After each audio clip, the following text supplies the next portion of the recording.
A small town comes under siege from invading monsters, and the only one that can help is a backwards local kid that can communicate with the supernatural. Would that make him the monster whisperer? Hello there to the land of cyberspace, and thank you once again for tuning into my favorite online destination, RealScreenReviews.com. I'm Nick Iacobucci, and our next movie review is ParaNorman.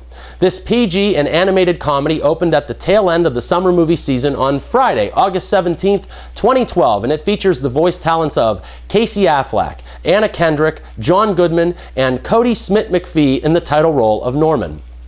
ParaNorman comes to us from the directing team of Chris Butler and Sam Fell, who are separately responsible for films such as Flushed Away, The Tale of Despereaux, and Coraline. Together they now try to successfully combine animation, adventure, comedy, fantasy, and most of all, entertainment. This tale tells us of a backwards and misinterpreted youngster that can communicate with the dead, so to speak, and he is the last person that the townspeople ever thought that they would ever have to rely on.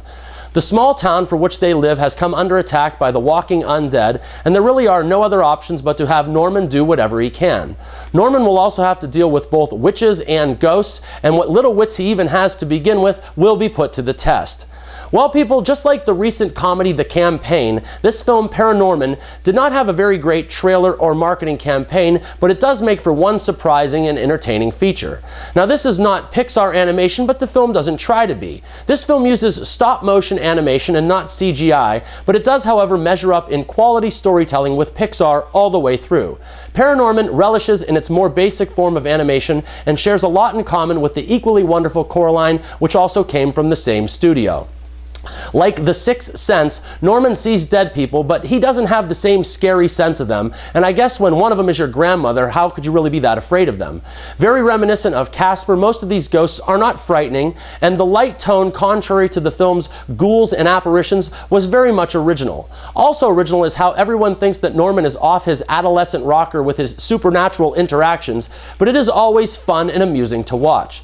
Norman's character is also unique because he cannot really connect that well with friends and family, but he can connect with the undead, and I would call that interesting to say the least. Now, there is an adventure that Norman does get caught up in. He must contact demons of the past and stop the witch's curse before any harm befalls the town or its inhabitants.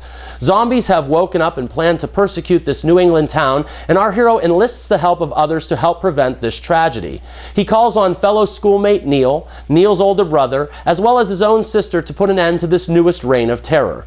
I could see that some parents might think that this material is too much for their youngsters, but I don't believe that to be the case. There are, however, some scenes that are played for laughs and might rub some parents the wrong way, and there is also bullying that could seem out of place in a family film. However, what is great about ParaNorman is that even though this seems very much like a dark and gothic feature, it never truly feels that way. The script by Chris Butler is very light, fun, clever, and always trumps the elements of the dark side so evident in the storyline. The secondary characters also add much to the film, as do the talented voice actors as well. Anna Kendrick, John Goodman, and Christopher Mintz-Plasse add laughs, dimension, and humor to an already enjoyable time at the theater. At just over 90 minutes, I don't think I've seen a more original or solid tale for this age group in quite a while.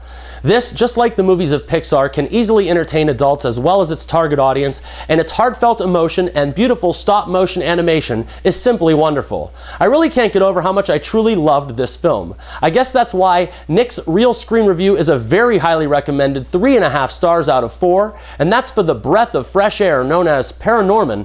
And remember, people, I'm not always right, but only when it comes to the movies, and thank you for your attention.